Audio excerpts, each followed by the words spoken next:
Prossima Il est fermata. plus difficile What de... are you doing? Wow. Ci siamo seduti in uno di questi ristorantini in Kemeraltı. Adesso vi faccio vedere com'è questo tipo di ristoranti e che cosa si trova di solito sulla tavola. Per prima cosa abbiamo ordinato una zuppa di pesce che però era molto grassa, piena di olio. Qui c'è il classico contenitore con il pane da inzuppare nella zuppa. Qui c'è il peperoncino piccante, cosa strana per me, visto che in Italia i peperoncini piccanti sono quasi sempre rossi. Poi ci sono il pepe, il sale, qua il peperoncino in polvere. Qui c'è l'aceto, cosa molto tipica nei paesi di tradizione turca, che utilizzano cose molto acide. E qui c'è l'aceto bianco con l'aglio. Un'altra cosa molto strana di questi ristoranti è che ci sono le bottigliette di acqua gratuite, quindi non si paga. Ed è molto strano per me. Il classico immancabile limone, che i turchi mettono dappertutto. Adesso vi faccio vedere dove si trovano i piatti.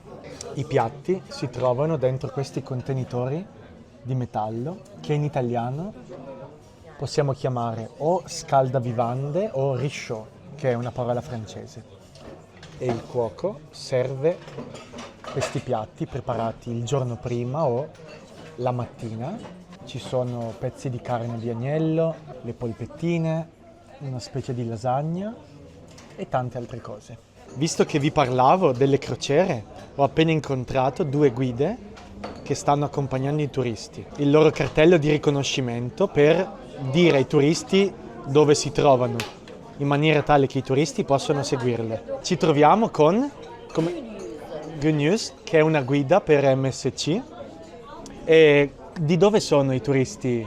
Beh, sono in genere dall'Italia, lavoro con i miei ospiti italiani. E come sono gli italiani? Educati, gentili? Sì, certo, siamo molto contenti quando lavoriamo, non c'è problema, siamo in un'escursione già organizzata, quindi facciamo l'escursione tutti insieme. E da dove venite con questa crociera? Da dove siete partiti? Sì. Cominciamo dal porto di Izmir e facciamo questo centro storico, oppure c'è anche Efeso come escursione. Efeso, ok. E ad Efeso ci andate con la nave? No, la nave arriva a Izmir, al porto, noi abbiamo un pullman e andiamo ad Efeso, a 90 km circa da Smirne. Allora buona giornata, buon lavoro. Buona giornata, ciao ciao. Vedete quanto è stata gentile questa guida? Ciao, mi chiamo Ece, come Mareggio senza la O, solo Ece, sono la guida italiana e da 20 anni io lavoro con gli italiani. Io parlo anche inglese e spagnolo, però fare il tour con gli italiani è il mio preferito, mi piace veramente. Perché ti piace fare la guida agli italiani? Gli italiani sono molto simpatici, mi piace il lavoro con loro. E dove hai imparato l'italiano? Qua ho fatto un corso a Smirne, qua l'antico nome da Izmir è Smirne, Smirne è la stessa cosa come Istanbul, Costantinopoli. Ho fatto un corso e con la borsa di studio sono andata a Rimini, bel mare, divertimento, e sono stata lì per 3 mesi, poi da 20 anni lavoro con italiani, quindi ho migliorato il mio italiano, così. Ok, interessante. Tu hai imparato italiano nell'Istituto di Cultura, giusto? Giusto. Ok. Qual è la cosa più difficile dell'italiano? Grammatica, sì, grammatica, sì. molto difficile, però anche il turco è molto difficile. Tutte le lingue sono difficilissime, Sì. secondo me, però mi piace. Dopo aver pranzato, adesso stiamo andando a mangiare qualcosa di dolce. E la mia amica ha appena realizzato che mi ha fatto provare solo 2 volte i baklava. Guardate quanto è bello. Adesso ho cambiato fotocamera perché la mia era scarica e sto usando un iPhone. Guardate le cozze che sono ripiene con il riso. Cosa ci puoi dire del tuo telefono? Do you like your phone? Molto bella. Giselle, 5 mesi fa ho comprato, 5 ne hai mesi comprato. fa He comprado. Ha comprato un iPhone. Oha! Ragazzi, vi dicevo che qua vengono molte crociere e abbiamo incontrato alcuni turisti italiani a cui farò qualche domanda. Con chi siamo? Il mio nome è Antonio Micella, vengo dalla Puglia, abito in una città di 30.000 abitanti, Galatina, che è in provincia di Lecce. E la Puglia è a sud dell'Italia, ok. quindi a sud-est. E da quanto è arrivato a Izmir?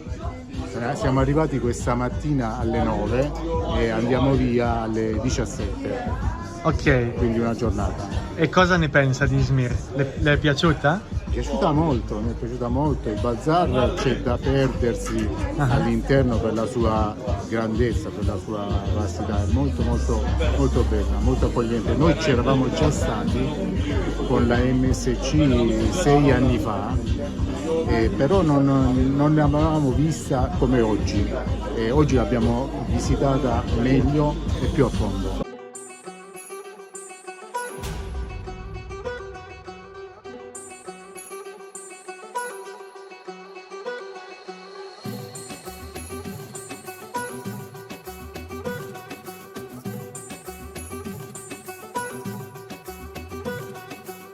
Adesso stiamo andando all'Agora e non ho capito bene cosa sia, ma guardate, quella tabella ci indica di qua, quindi in realtà dobbiamo andare di qui e qualcuno ha semplicemente spostato questo cartello. Essere turisti a volte è difficile. Questi probabilmente sono parcheggi vicino a un luogo molto storico.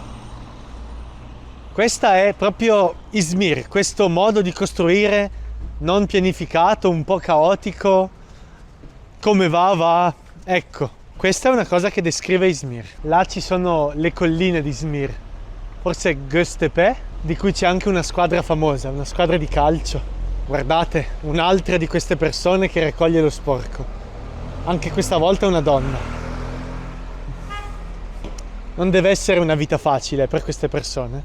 Questi colori che ricordano molto la Grecia, e in effetti questo era un posto abitato da molti greci e nel passato era parte della Grecia, la cosiddetta Asia Minore.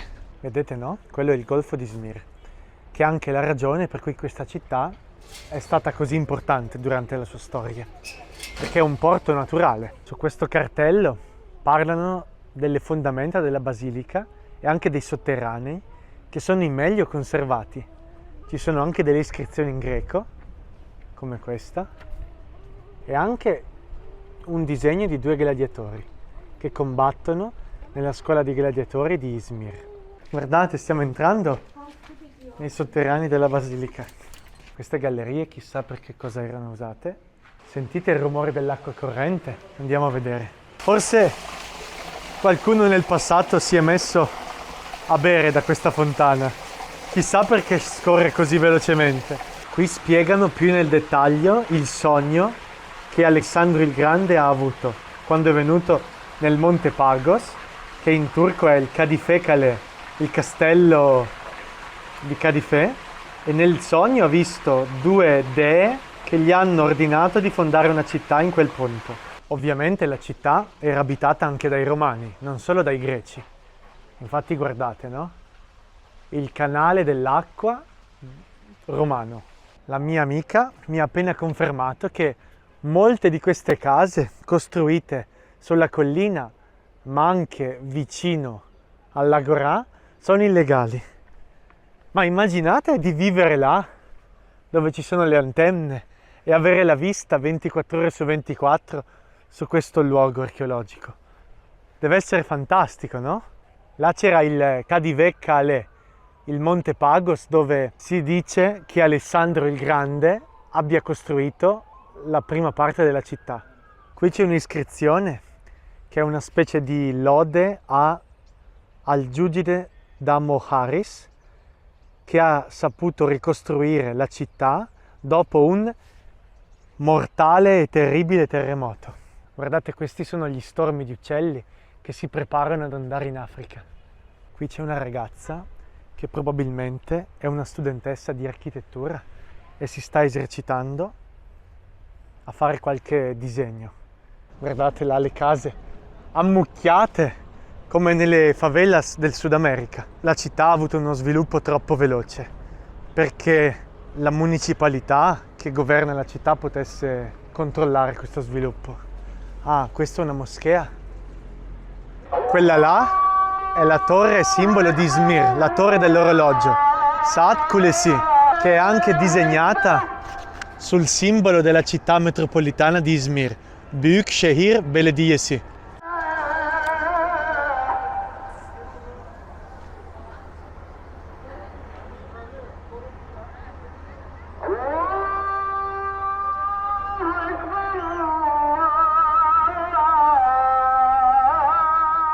Guardate che bella questa piazza con il minareto della moschea che sta annunciando la preghiera e tutti questi piccioni. Purtroppo i piccioni sono un problema per queste città perché i turisti gli danno da mangiare. Ci sono persone come quelli là che vendono il cibo per i piccioni, ma questo crea uno sbilanciamento nell'ecosistema che è molto pericoloso per i piccioni e anche per gli altri animali, ma non solo, è anche pericoloso per i monumenti, perché i piccioni li sporcano con la cacca. Per fortuna in alcune città italiane dare da mangiare ai piccioni è stato proibito. Probabilmente faranno un concerto questa sera, ma io non sarò qui per partecipare.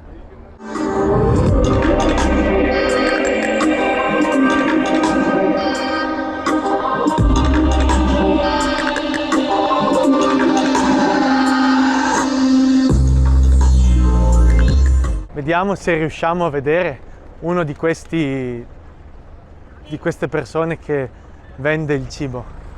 Merhaba. Bu ne kadar?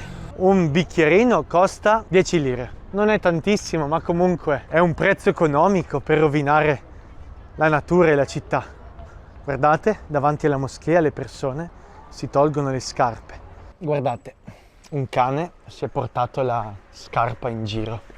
A casa nostra succede sempre con le ciabatte perché i cani le trascinano in giro per il giardino e a volte le perdiamo. Oggi faccio lezione da questo bar perché non potevo rimanere a casa. Ho dovuto accompagnare la mia padrona di casa. Come stai? Adesso mi puoi raccontare la tua settimana? Tipico esempio di gatto in Turchia, visto che i gatti sono un po' dappertutto. Ciao ciao. Questo è un bar che si chiama Piove perché il proprietario si chiama Yağmur, che in turco vuol dire pioggia. In questo caso piove sarebbe il verbo, quindi Yağmur yağıyor. Ma è molto divertente, no? Guardate la frutta esposta sulla via.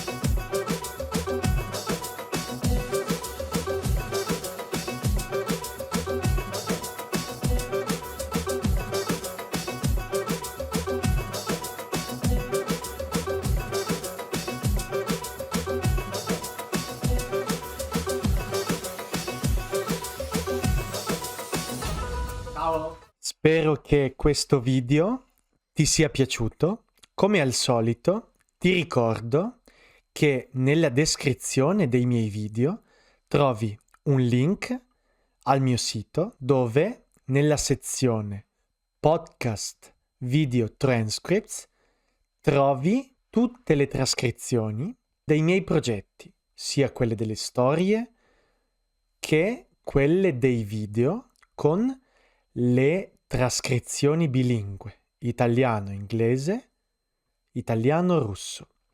Spero che ti sia piaciuto e ci vediamo alla prossima volta. Ciao!